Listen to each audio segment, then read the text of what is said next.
आज हम आपको एक वीडियो भी दिखाएंगे जिसमें पंजाब से दिल्ली आ रही दो लड़कियां आंदोलनकारी किसानों से बहस कर रही हैं और उनसे पूछ रही हैं कि किसान आखिर उनका रास्ता क्यों रोक रहे हैं। और आज आपको ये भी बताएंगे कि अंतर्राष्ट्रीय बाजार में गेहूं की क्या कीमत है और इसकी तुलना में हमारे देश के किसानों को ज्यादा एमएसपी मिलता है।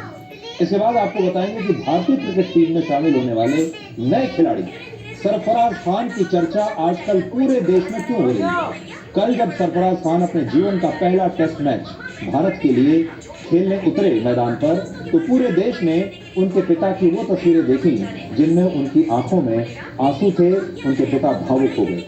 आज सरफराज खान के पिता और उनके कोच नौशाद खान हमारे साथ खुद मौजूद होंगे और वो अपने बेटे की संघर्ष की कहानी आप सबके साथ शेयर करेंगे।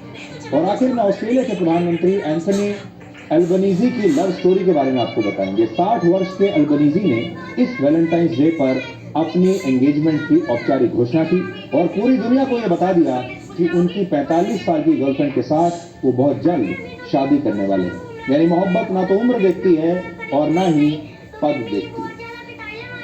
लेकिन आज की सबसे बड़ी खबर यह है कि हरियाणा पुलिस ने आंदोलनकारी किसानों पर कई गंभीर आरोप लगाए हैं और कहा है कि शंभू बॉर्डर पर इकट्ठा हुए किसान बार बार पुलिस को उकसाने की कोशिश कर रहे हैं और इनमें से बहुत सारे किसान हरियाणा में कानून व्यवस्था को बिगाड़ना चाहते हैं। और आज पंजाब और हरियाणा के शंभू बॉर्डर पर एक बार फिर से पुलिस और किसानों के बीच टकराव हुआ जिसमें कई आंदोलनकारी किसान घायल हो गए, जबकि बड़ी संख्या में किसानों ने भी पुलिस पर पथराव किया और इसकी वजह से शंभू बॉर्डर पर आज दिन भर तनाव बना रहा।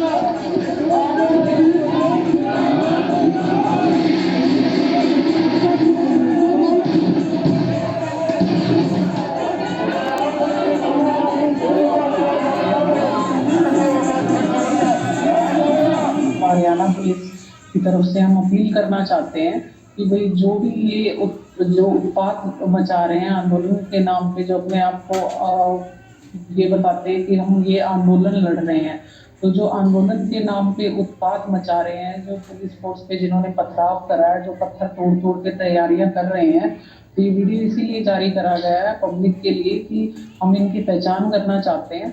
तो पब्लिक से अपील है, आप इनकी पहचान करके हमें बताइए, जो भी कड़ा से कड़ा जो हमारी तरफ से एक्शन होगा इनके खिलाफ। हरियाणा पुलिस के इन आरोपों पर किसानों के नेता जगजीत सिंह डल्लेवाला ने भी अब से थोड़ी देर पहले कहा है कि ज्यादातर युवा किसान अनुभवी नहीं है, इसलिए वो जल्दी भड़क जाते हैं और ये हिंसा कई बार इसलिए भी होती है। ये जो घटनाएं घट रही है ना, वो उधर से आकर इधर हमारे लोगों को भड़काने का काम करते हैं और भड़काकर उनको वहाँ ले जाते हैं। और हमारे किसान, हमारे नौजवान, हमारे युवा इतने एक्सपीरियंस वाले नहीं है, बच्चे हैं, छोटे होते हैं, भड़क जाते हैं कोई भड़काने वाला आदमी से। तो उस बात को हमें थोड़ा ध्यान में हमें भी रखना चाहिए कि हम किसी के बहकावे में ना आए। और डल्लेवाल का एक नया बयान, ताजा बयान इस पूरी हिंसा को लेकर आया है अभी थोड़ी देर पहले, जिसमें उन्होंने इस पूरी हिंसा के लिए हरियाणा पुलिस को जिम्मेदार ठहराया है। वो बयान भी, जो उनका ताजा बयान आया है, अब आप वो सुनिए। जो ये शैली हो रही है, ये हमें थोड़ा, हम भी संयम बनाकर रखें, उनको मौका ना दिया जाए ताकि वो हमारे ऊपर किसी तरह का भी हमला कर पाए। कल हमने बड़े जोर से वो बात रखी वहाँ पे कि ये देखिए, ये मोर्टार के साथ किसानों के ऊपर हमला किया जा रहा है। वो जो मोर्टार है वो आम साधारण हथियार नहीं है, वो दरवाजे तोड़ने के लिए यूज किया जाता है। और इतना खतरनाक हथियार अगर हमारे किसानों के ऊपर आकर गिरेगा तो कितना नुकसान करेगा। तो आज उन्होंने एक वीडियो जारी की है, उन्होंने अपने उस गुनाह को उसमें छुपाने का प्रयास किया है। कहीं से वो वीडियो ली है, पता नहीं कहीं से ली है, लेकिन उसको उभार रहे हैं। तो ये देखिए, इनके लड़के हमें उकसा रहे हैं। मैं इधर से भी सभी हमारे युवाओं को निवेदन करना चाहता हूँ कि कोई भी ऐसा मौका उनके हाथ ना दें जिस तरीके से वो आपका नुकसान करते। ये जो घटनाएं घट रही है ना, वो उधर से हम आकर इधर हमारे लोगों को भड़काने का काम करते हैं और भड़काकर उनको वहाँ ले जाते हैं। और हमारे किसान, हमारे नौजवान, हमारे युवा इतने एक्सपीरियंस वाले नहीं, बच्चे हैं, छोटे होते हैं, भटक जाते हैं। कोई अगर भड़काने वाला आ जाए तो उस बात को हमें थोड़ा ध्यान में हमें भी रखना चाहिए कि हम किसी के बहकावे में ना आए। और इस आंदोलन के बीच आज संयुक्त किसान मोर्चा और मजदूर संघ ने ग्रामीण भारत के इलाकों में भी बंद का आह्वान किया था, जिसकी वजह से पंजाब, हरियाणा, पश्चिमी उत्तर प्रदेश और दिल्ली में लोगों को भीषण ट्रैफिक जैम से संघर्ष करना पड़ा। और इस दौरान हरियाणा के लोग सबसे ज्यादा प्रभावित हुए, परेशान हुए, जहां किसानों के विरोध प्रदर्शन की वजह से बस सेवाएं पूरी तरह से ठप रही। ये तस्वीरें मैं आज आपको दिखा रहा हूं। देखिए, नोएडा, दिल्ली, गुरुग्राम, मेरठ, गाजियाबाद, झज्जर और सब जगह आपको इसी तरह का ट्रैफिक जैम आज नहीं बल्कि कई दिनों से ऐसा ही ट्रैफिक जैम देखने को मिल रहा है। लोग परेशान हो रहे हैं। आम जो जनता है, जिसका इस आंदोलन से कोई लेना देना नहीं है, वो जनता भी अब परेशान होने लगी है इन आंदोलनों से। और पंजाब के मोहाली में दिल्ली से आ रही 2 लड़कियों का प्रदर्शनकारी किसानों से आज एक झगड़ा हो गया, झड़प हो गई, बहस हो गई, क्योंकि ये लड़कियां किसानों के विरोध प्रदर्शन से इतनी नाराज थीं और उनसे पूछ रही थी कि क्या इस देश में सारे अधिकार किसानों के पास हैं और बाकी आम लोगों के कोई अधिकार नहीं है। हालांकि किसानों का आरोप है कि इन दोनों लड़कियों ने उनके साथ आपत्तिजनक भाषा और आपत्तिजनक व्यवहार किया और अपशब्दों का भी उन्होंने इस्तेमाल किया। लेकिन आज हम आपको ये बताना चाहते हैं कि जो 2 लड़कियां हैं, पंजाब से दिल्ली आ रही हैं, इनकी गाड़ी को रोक लिया जाता है आंदोलनकारी जो किसान हैं उनके द्वारा, क्योंकि आज बंद का आह्वान किया गया था। अब ये लड़कियां किसानों से बहस कर रही हैं कि आपने हमारी गाड़ी को क्यों रोका।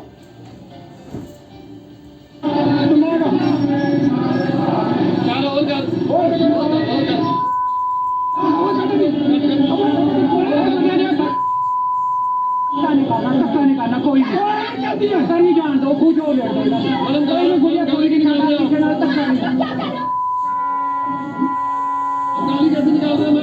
नहीं करते, पुत्र कुछ नहीं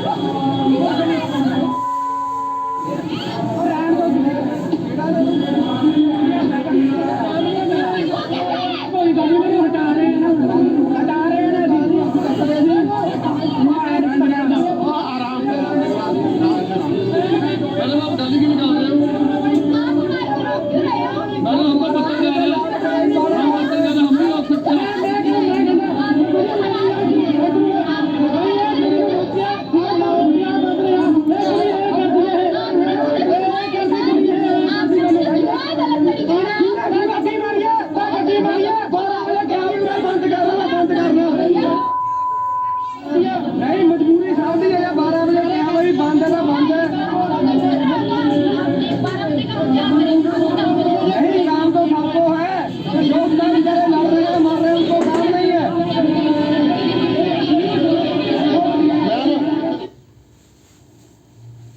अब हमारे देश में इस बात को लेकर बहस चल रही है कि क्या विरोध प्रदर्शन का अधिकार असीमित हो सकता है और क्या इस देश में आम लोगों के कोई अधिकार नहीं है। अगर कोई आंदोलनकारी लोग कहीं सड़क पर बैठकर या कहीं भी बैठकर आंदोलन कर रहे हैं तो क्या उनके आंदोलन करने के अधिकार एक दूसरे आम नागरिक के अधिकारों पर हावी हो जाएंगे। आप खुद एक बार सोचकर देखिए कि इन राज्यों में ये जो लाखों करोड़ों लोग इस आंदोलन की वजह से परेशान हो रहे हैं, क्या उनके अपने कोई नागरिक अधिकार नहीं है? और अगर इनके अधिकार हैं तो क्या इस पर हमारे देश में बहस नहीं होनी चाहिए, बात नहीं होनी चाहिए? हमारे देश में विरोध प्रदर्शन के अधिकारों को असीमित माना जाता है, जबकि ये अधिकार असीमित नहीं है। और ये बात हमारा संविधान तो कहता ही है, बल्कि हमारे देश की सर्वोच्च अदालत सुप्रीम कोर्ट ने भी इस बात को माना है कि विरोध प्रदर्शन का अधिकार असीमित नहीं हो सकता। आगे बढ़ने से पहले एक बात स्पष्ट करना चाहता हूं, हम किसानों के खिलाफ नहीं हैं, हम किसानों का ये जो आंदोलन है इसके भी खिलाफ नहीं है। ये लोकतंत्र है, लोगों को अपनी पूरी बात कहने का अधिकार है, विरोध प्रदर्शन करने का अधिकार है, विरोध जताने का अधिकार है। अलग अलग माध्यम से लोग, कोई भी व्यक्ति हो, वो अपना विरोध जता सकता है। इसलिए हम ये नहीं कह रहे कि किसानों की मांगे सही है या गलत, उस पर हमारी ये टिप्पणी नहीं है। हमारी टिप्पणी सिर्फ इस बात पर है कि हमारे देश में पूरे साल कोई ना कोई प्रदर्शन, कोई ना कोई प्रोटेस्ट, कोई ना कोई जुलूस, धरना, प्रदर्शन चलता रहता है और उसकी वजह से हमारे देश के ही लोग परेशान होते हैं। आपने देखा होगा हर महीने कोई ना कोई बंद का आह्वान हो जाता है, जिसमें बाजार बंद हो जाते हैं, बाकी सुविधाओं को बंद करने के लिए कह दिया जाता है, बसें नहीं चलेंगी, ट्रेन नहीं चलेंगी, ट्रेन की जो रेल की पटरी पर लोग बैठ जाते हैं, रेल नहीं चलने देंगे। ऐसे में जिन लोगों को रेल में सफर करना है, बस में सफर करना है, सड़क से सफर करना है, क्या उनके अधिकार समाप्त हो जाते हैं? हमारे देश में यह अधिकार अभिव्यक्ति की आजादी के अधिकार के तहत लोगों को मिलता है, विरोध करने का अधिकार, जिसका जिक्र संविधान के अनुच्छेद 19 में भी किया गया है। लेकिन यहां बड़ी बात यह है कि अगर किसी नागरिक के अधिकारों से किसी दूसरे नागरिक के अधिकार प्रभावित हो रहे हैं, तो उस स्थिति में विरोध प्रदर्शन की अभिव्यक्ति असीमित नहीं हो सकती। यानी यह नहीं हो सकता कि किसान के आंदोलन की वजह से देश के बाकी आम लोगों के मौलिक अधिकार समाप्त हो जाएं, उनका अपने काम पर जाने का अधिकार समाप्त हो जाए, उनका सड़कों पर निकलने का अधिकार समाप्त हो जाए, उनका इस देश में अपनी स्वेच्छा से कहीं भी जाने आने का अधिकार समाप्त हो जाए, रोजी रोटी कमाने का अधिकार समाप्त हो जाए, परीक्षा देने का अधिकार समाप्त हो जाए, अस्पताल पहुंचने का अधिकार समाप्त हो जाए, अपने दफ्तर पहुंचने का अधिकार समाप्त हो जाए। ऐसा नहीं हो सकता। लेकिन अभी हो यही रहा है और इसका एक कारण यह है कि भारत में टू मच डेमोक्रेसी, यानी जरूरत से ज्यादा लोकतंत्र है और इस स्थिति के लिए कहीं ना कहीं हमारी सरकारें भी जिम्मेदार हैं, क्योंकि ये सरकार की जिम्मेदारी होती है कि इस देश में किसानों के भी अधिकारों का उल्लंघन ना हो, लेकिन साथ ही आम लोगों के भी अधिकारों का उल्लंघन ना हो। ये जो बैलेंस बनाने का काम है, ये कानून व्यवस्था का काम होता है, सरकार का काम होता है। लेकिन अभी हमारी सरकारें ऐसा करने में पूरी तरह से नाकाम रही हैं, क्योंकि सरकारें जानती हैं सरकारों को कौन चलाता है। सरकारें अलग अलग पार्टियों की होती हैं और ये पार्टियां जानती हैं कि हमें चुनाव लड़ना है और इन्हीं लोगों के वोट भी लेने हैं। फिर वो तोलती हैं कि इन दोनों में से किसका वोट का पलड़ा भारी है, और जिसका वोट का पलड़ा भारी होता है फिर वो सरकारें उसी के पक्ष में चली जाती हैं। अगर वोटों का पलड़ा भारी है, वोटों की आवश्यकता है, तो फिर सरकार, जो आंदोलनकारी लोग हैं चाहे वो कोई भी होंगे, फिर उनको छेड़ती नहीं, क्योंकि वो जानती हैं कि इससे वोटों का नुकसान होगा।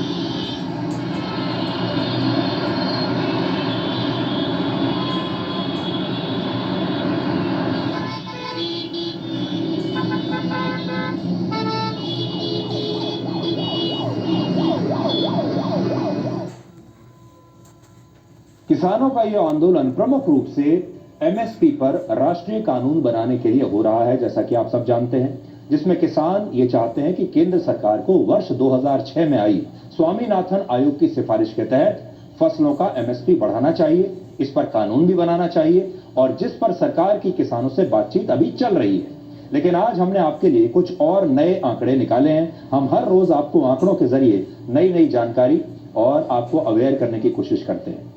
आपको जानकर हैरानी होगी कि इस समय अंतर्राष्ट्रीय बाजार में 1 किलोग्राम गेहूं की कीमत 20 रुपए 58 पैसे है, जबकि हमारे देश में 1 किलो गेहूं का एमएसपी 22 रुपए 75 पैसे है। और इससे आप ये समझ सकते हैं कि केंद्र सरकार ने अंतर्राष्ट्रीय कीमतों से ही ज्यादा भारत में गेहूं का एमएसपी तय किया हुआ है। लेकिन इसके बावजूद किसान इस एमएसपी को और बढ़ाने की मांग कर रहे हैं। भारत में गेहूं की जो फसल है उस पर एमएसपी क्या है आप देख सकते हैं, और अंतर्राष्ट्रीय बाजारों में गेहूं का जो दाम है इस समय प्रति किलो वो क्या है वो भी आप देख सकते हैं। अब देखिए, दिल्ली दुनिया में विरोध प्रदर्शनों की सबसे बड़ी राजधानी है, जो कि भारत की भी राजधानी है। और जो हम बात कह रहे थे कि जो आंदोलन है और प्रोटेस्ट है, विरोध प्रदर्शन है, धरने हैं, बंद है, ये असीमित नहीं हो सकते। क्या हमारा पूरा देश साल के पूरे 365 दिन सिर्फ विरोध प्रदर्शन ही करता रहेगा और अपने ही लोगों को परेशान करते रहेंगे? अपने ही जो प्रोडक्टिविटी है देश की, उसको और नीचे लेके जाते रहेंगे? मैं आपको सिर्फ एक दिल्ली का उदाहरण आज देता हूं। दिल्ली में प्रतिदिन औसतन 23 विरोध प्रदर्शन होते हैं। सोचिए, दिल्ली में प्रतिदिन 23 विरोध प्रदर्शन होते हैं औसतन। और वर्ष 2022 के मुकाबले वर्ष 2023 में दिल्ली में 70% ज्यादा आंदोलन हुए थे। वर्ष 2023 में दिल्ली में 2041 धरने हुए, 1627 विरोध प्रदर्शन हुए, 929 जुलूस निकाले गए, 172 रैलियां हुई और 107 बंद और भूख हड़तालें हुई। इससे आप सोचिए कि दिल्ली के जो लोग हैं, ये तो मैं आपको सिर्फ एक शहर के बारे में बता रहा हूं, और क्योंकि भारत की पूरी राजधानी जो है और राजनीति दिल्ली से चलती है और दिल्ली भारत की राजधानी है, इसलिए दिल्ली में इस प्रोटेस्ट सबसे ज्यादा होते हैं। तो उसका अंदाजा आप सोचिए कि दिल्ली में पूरे साल सिर्फ धरना प्रदर्शन चलता रहता है और यहां रहने वाले लोग कितने सहनशील हैं कि लगातार इस सब के बावजूद अपने काम पर जाते हैं। अब खबर बदलते हैं और आपको यह बताएंगे कि भारतीय क्रिकेट टीम में शामिल होने वाले नए खिलाड़ी सरफराज खान की चर्चा आजकल पूरे देश में क्यों हो रही है। सरफराज खान का नाम आपने सुन ही लिया होगा। वो भारतीय क्रिकेट